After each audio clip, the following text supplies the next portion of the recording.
bonjour à toutes et à tous, bienvenue dans le podcast La Sueur. Bonjour Paul Hamso, bonjour Rust. Bonjour. Je suis présentement dans une grotte Lesnar, messieurs. Alors on va parler bien évidemment du choc que toute la boxe anglaise attend, le lancement du Thriller Fight Club avec en main event Jake Paul contre Ben Askren. Dans n'importe quel autre monde parallèle, ce serait une énorme vanne, mais non, vous êtes bien dans cet univers qui est le nôtre. Et donc, les deux hommes vont s'affronter en main event, en boxe anglaise. On a pu voir les open workout. Et là, dans la nuit de samedi à dimanche, ça y est, ils vont en découdre. Alors, messieurs, à quoi peut-on s'attendre avec ce combat, d'ailleurs, c'est un combat officiel, hein, ce n'est pas une exhibition. C'est un spectacle de toute beauté qui va nous attendre. Toute beauté. Je pense que les aficionados de la boxe anglaise vont en avoir plein les mirettes. On va se régaler, on va être entre Thomas Hearns, Agler et d'ailleurs qui fête Ali Frazier. Et Ali Frazier 3, je pense qu'en termes de niveau, tu vois, oui. de position. Ouais. Non, c'est bon. Ça fait parler, quoi. C'est un combat c'est un combat de foire, quoi, au sens le plus péjoratif, mais aussi le plus noble du terme. Aussi, tu vois, c'est les deux. C'est-à-dire que les gens qui aiment beaucoup la boxe, à mon avis, ils en ont rien à tamponner de ce combat. Et à juste titre. Mais en revanche, les gens qui aiment bien Logan Paul et Jack Paul, et je pense que c'est vraiment eux que ça intéresse, parce que pareil, les mecs qui regardent le MMA, les excentricités, la petite aventure de Ben Askren, ils s'en tapent un peu, je pense. Donc si ça peut intéresser des jeunes principalement vers la boxe, c'est positif. Maintenant, j'essaie de trouver des trucs positifs dans ce combat, tu vois. Mais voilà, c'est ça. Bon, à part ça, je pense qu'au niveau technique, ça va être à chier. On va être honnête. Non, mais c'est vrai, quoi. Mais la vraie question, est-ce que l'argent a joué un facteur dans ce combat-là ou pas?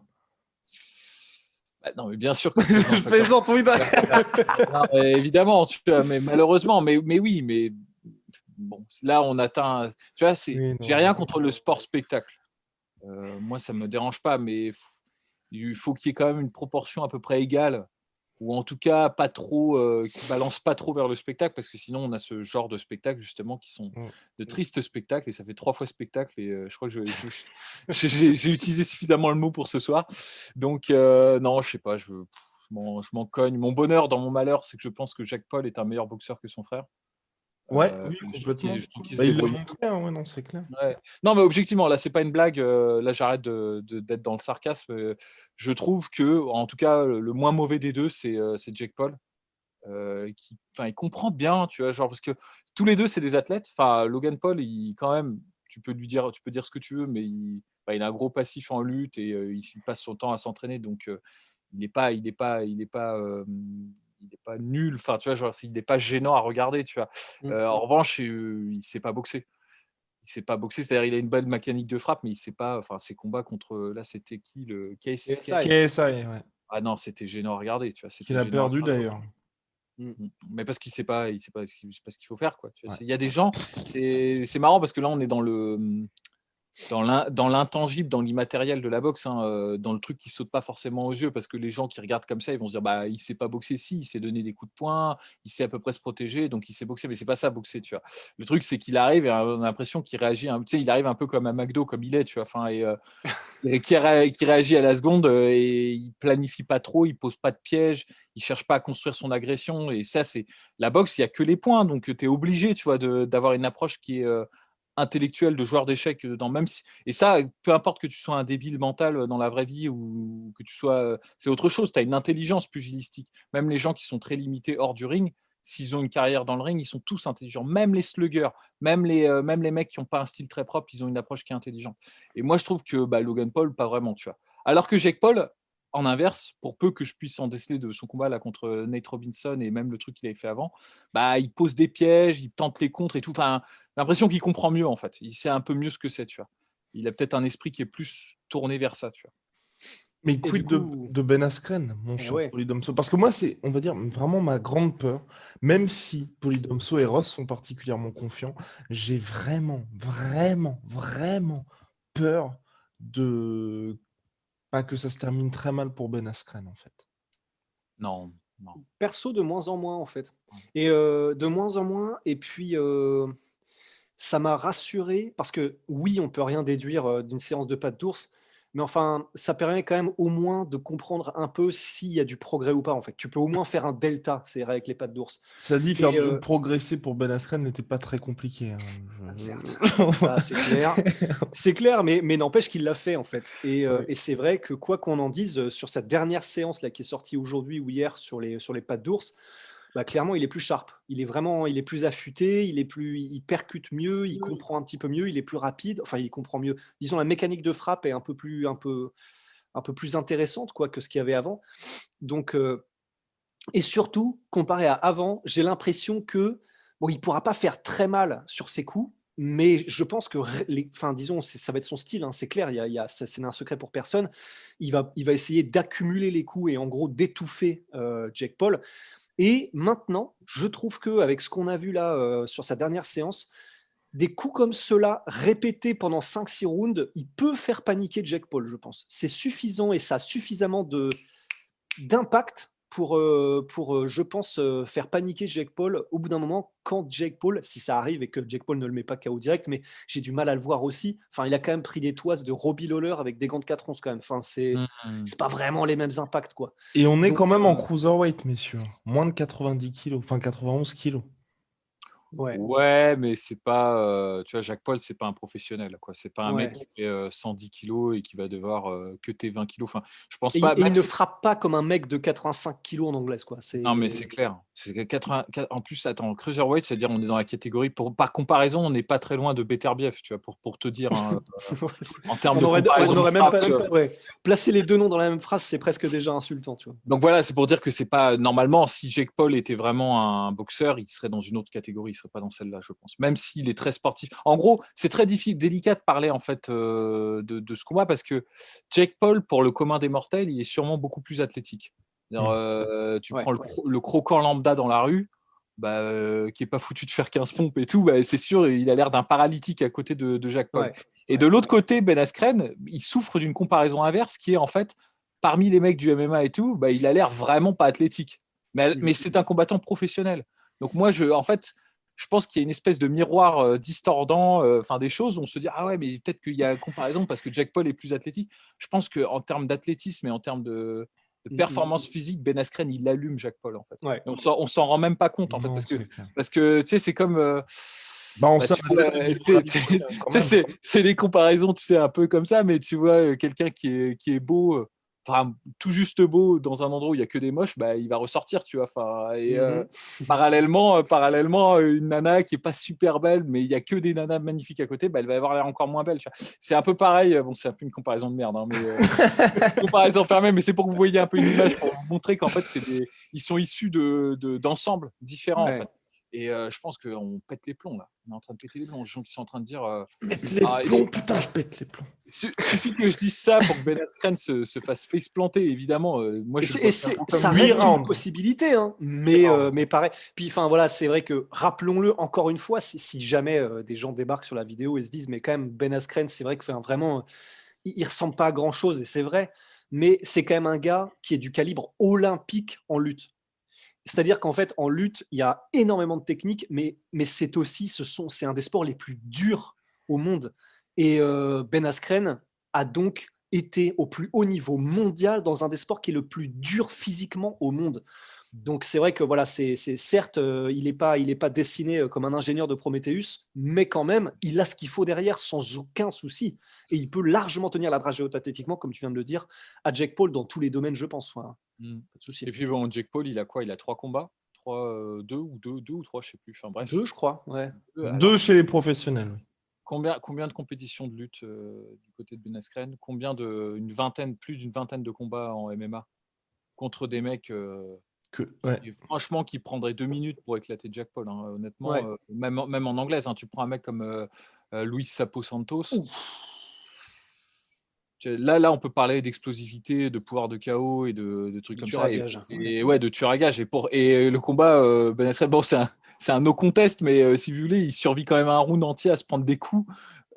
Franchement, je pense qu'il y a très peu de gens qui peuvent survivre à ça. Donc c'est pour ça, moi, c'est vrai que Ben Askren, c'est pas un bon striker. Ça n'a jamais été le cas.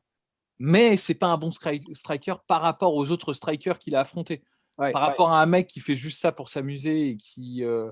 Mais là, c'est à mon avis, je pense que ça va être un peu un wake-up call, ce combat-là pour le coup. Ça va. Mais j'espère vraiment que ça permettra aux gens de voir la différence entre des athlètes professionnels et quelqu'un qui, depuis 2 ans, a le mode de vie d'un athlète, mais bien évidemment, en dehors des training camps, c'est complètement différent.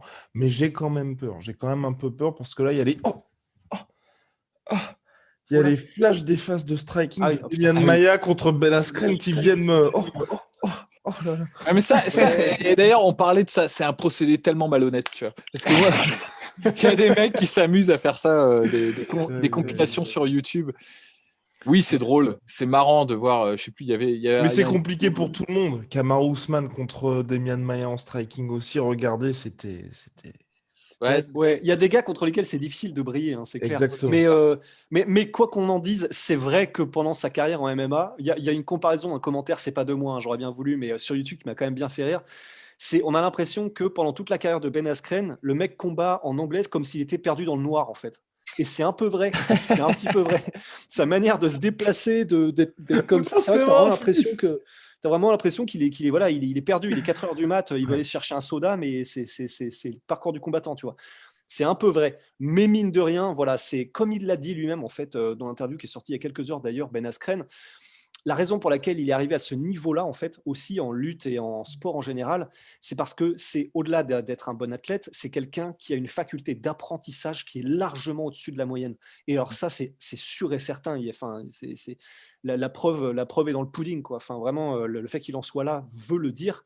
Et donc, c'est vrai que là, le fait qu'il se soit mis, en plus de ça, il a eu son opération à la hanche, il me semble. Et c'est pour ça qu'il avait pris beaucoup de temps de repos. Donc, physiquement, il risque d'arriver probablement un petit peu plus frais que d'habitude au niveau des mouvements qu'il peut mettre en œuvre du jeu de jambes, etc. Enfin, je ne sais pas s'il y aura beaucoup de jeu de jambes de la part de Ben Askren, mais en tout cas, ce sera probablement mieux que normalement, enfin qu'avant. Et c'est vrai que le fait qu'il se soit dédié pendant 11 semaines, d'après ce que j'ai compris, à l'anglaise pure, quand on parle d'un athlète qui a cette faculté d'apprentissage ultra rapide, beaucoup plus qu'un humain normal, bah forcément, ça va faire quelque chose d'intéressant, quoi. Non, c'est clair. C'est clair. Puis en plus, tous ceux qui ont fait un peu qui ont tourné un peu dans des salles ont déjà vécu ça au moins une fois. C'est de tourner avec un mec qui a 50 ans, qui a fait genre 20 ans de boxe, qui est tout raide, qui est genre, on dirait un poteau, et tu te dis, bah, il a pas de technique, sauf qu'il t'allume parce que dès qu'il te touche, il te fait super mal, quoi. Et lui, quand il te touche, tu lui fais rien. Et je pense, en fait, je te dis, ça va être. Enfin, moi, c'est comme ça que je le perçois, en fait. J'ai l'impression que Jake Paul, OK, pour un amateur. Encore qu'il y a des amateurs, à mon avis, qui le montraient en l'air, mais ultra facilement, je pense. Mais quand même, on va dire qu'il est dans les meilleures conditions parce qu'il est bien entouré. À mon avis, il est parfaitement coaché, bien supplémenté, tout ce qu'il faut pour pas être trop ridicule. Il a, je trouve, des facilités. C'est pas comme son ref. Moi, je trouve que son ref, jamais il sera bon boxeur, son ref. Tu vois. Alors que lui, bon, peut-être si il aurait pu être un bon. Dans d'autres circonstances, peut-être un bon boxeur. Enfin, c'est comme ça que je le perçois.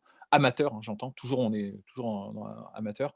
Et mais bon, c'est pas comparable, quoi. Je pense qu'il a une chance, c'est vraiment d'essayer de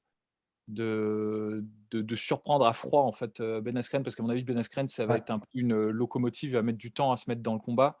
Il va pas le toucher beaucoup au début parce qu'il est, malgré tout, il est quand même assez gauche, Ben Askren, dans sa façon de se déplacer, tout ça. Et même, on l'a vu dans les pattes d'ours, là, même s'il était un peu plus rapide, bah, il est tout droit comme un piquet. Tu vois, il a pas une super bonne garde. Quand il fait ses enchaînements, bah, il y a la main qui retombe. D'ailleurs, c'était horrible. Il y a des moments où tu sais, c'est un peu des trucs normalement où quand tu fais des enchaînements, à un moment donné, celui qui tient les pattes d'ours te met un petit truc et poum, t'as le réflexe de remonter. Lui, il le prend en fait. Enfin, c'est très bizarre. Oui, j'ai vu ça. Ouais. J'étais en mode. Donc bon. Donc je pense que la voie de moi, si franchement il y avait une stratégie à mettre en place de la part de Jake Paul, ce serait vraiment d'y aller mais à fond comme un bœuf.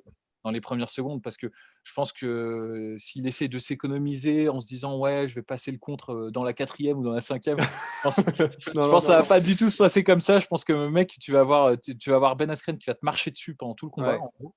ça va pas être propre, il va pas faire du ring cutting, ça va pas être César Chavez, hein, c'est pas ça du tout. Hein, ça va être, il va te marcher dessus, il va y avoir peut-être même des collisions, je vois peut-être même des coups de tête, tu vois, parce que je pense que ça va être un peu. Les deux sont. Jack Paul a pas beaucoup d'expérience et Ben Askren est quand même assez gauche, sauf qu'à un moment donné, Jack Paul il va pas pouvoir virevolter autour du ring indéfiniment parce qu'il a pas la caisse. Je pense pas qu'il l'ait. Et là, quand il va se retrouver en face d'un mec qui, même s'il prend le coup, il t'en met un et lui il va frapper beaucoup plus fort que toi, beaucoup plus lourd, peut-être moins en explosivité, mais plus lourd. Ça va s'accumuler, à mon avis. Je me demande si, tu vois, si les gens ils sont pas en train de believe the hype, tu vois, genre parce que il y a moyen si Ben Askren il prend le truc vraiment sérieusement, mais qu'il humilie, je pense, Jake Paul. Hein, honnêtement. Et que ce soit pénible à voir parce que ça va pas être un chaos, quoi. Ça va être une dérouillée, quoi. Ce serait la meilleure des choses pour la crédibilité du sport, en tout cas. Yes. Ouais, non, c'est clair. Mais place au pronostic, messieurs. Moi, je vais. Pardon, vas-y. J'ai beaucoup parlé ce soir. T'inquiète. Moi, du coup, je pense que Ben Askren, disons, voilà, s'il survit, et encore une fois, voilà, c'est pas des gants de 4 onces, c'est vraiment des gants de boxe. Je sais pas si ce sera 10, 12 ou 14, mais donc les impacts seront quand même moindres que comparé à ce qu'il a pris en MMA. Donc, si Jake Paul n'arrive pas à l'étaler dès le début, moi, voilà, mon pronostic, c'est Ben Askren par décision unanime. Du coup au 8e round, décision unanime, mais voilà, vraiment un truc un peu sale sur les 3 derniers rounds, un truc en mode il abandonne pas Jake Paul, mais c'est terrible, quoi. Moi je pense carrément TKO, tu vois. Si c'est vraiment s'il y va sérieusement, parce qu'après je sais pas, peut-être qu'ils se disent c'est un combat d'exhibition, peut-être qu'on va pas y aller à fond, je sais pas, mais peut-être qu'il va se passer ce qui s'est passé entre Floyd Mayweather et Tenshin Nasukawa, c'est-à-dire que Floyd Mayweather il va pour rigoler, Tenshin met un vrai coup et puis après Floyd Mayweather ok tu veux te battre et il l'a mis KO 30 secondes après, tu vois. Il va peut-être se passer exactement la même chose, peut-être que Jake Paul va vraiment tenter sa chance. Et que Ben Askren va dire ok d'accord, ok, tu le prends sérieusement et moi je vois si c'est comme ça dans cette condition là, je prends 5e round, 5e round tu TKO pour Ben Askren, je pense. Alrighty messieurs, bien répondu. Et toi de samedi à dimanche, moi j'ai très peur, je souhaite que ça se passe comme ce que Rust a dit, mais j'ai peur que Ben Askren se prenne un KO. J'en ai vraiment peur et moi je vais plutôt aller par là. Malheureusement. Voilà. KO de Jake Paul du coup. KO de Jake Paul. C'est bien. KO de Jake Paul. En tout cas, affaire à suivre, mais j'espère vraiment que Ben Askren nous surprendra parce que j'ai encore les flashs là aussi du KO qu'il a mis à Nate Robinson que j'apprécie d'ailleurs particulièrement pour ce qu'il est vraiment. Mais il est mort, il ne m'intéresse plus. mais après, tu vois, Nate Robinson, il avait zéro expérience. C'est ça, exactement. Mais après, il y avait ce côté quand même, tu vois, de ces athlètes surentraînés, athlètes pas de contrôle antidopage non plus. Donc voilà, quoi, le gars est arrivé dans les bonnes conditions. Bien, messieurs, on va se quitter, bons amis. Moins 10% sur tout Venom avec le code la sueur. Venom, sponsor de l'UFC, sponsor de la sueur. Moins 38%, non, ou 43%, je ne sais même plus. Enfin bref, on a un énorme code promo avec MyProtein en ce moment. Donc avec le code la sueur, surtout MyProtein. On se retrouve très très vite avec les pronos, mais les promos là d'un vrai combat. Robert, The Reaper Whittaker contre Bobby Knuckle. Contre Kelvin Gastelum, putain.